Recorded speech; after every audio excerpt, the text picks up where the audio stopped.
హర హర మహాదేవ శంభో శంకర. అందరికీ కార్తీక పూర్ణిమ శుభాకాంక్షలు. అఖండ దీపాల కోసం ఈ ప్రమిదలు తీసుకొచ్చాను. ఈరోజు మా శివాలయంలో నైట్ 9 o'clockకి అఖండ దీపారాధన అండ్ మాడవీధుల్లో ఈ అఖండ దీపాలతో స్వామివారి ఊరేగింపు, అలాగే 10:30కి జ్వాలాతోరణం ఉన్నాయి. ఈరోజు కార్తీక పౌర్ణమి సందర్భంగా నేను కటిక ఉపవాసం, అంటే ఓన్లీ వాటర్తోనే ఉపవాసం చేయబోతున్నాను. అలాగే పాదాలకు చెప్పులు లేకుండా, ఇంకా నేల పడక. లాస్ట్ ఇయర్కి ఇప్పటికి ఎన్ని మార్పులు నాలో అంతా స్వేచ్ఛ. మామూలుగా ఉపవాస దీక్ష వచ్చి నైట్ చుక్కలు చూసి దీపాలు పెట్టి తినేస్తారు కదా, కానీ ఇక్కడ టెంపుల్లో జ్వాలాతోరణం అయిపోయినాక 11 o'clockకి ఫుడ్ ఉంటుంది.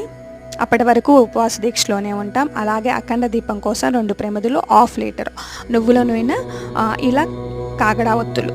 వీడియో చూసిన అందరూ లైక్ ఇవ్వండి. Hara Hara Mahadeva Shambho Shankara. Thanks for watching. Thank you.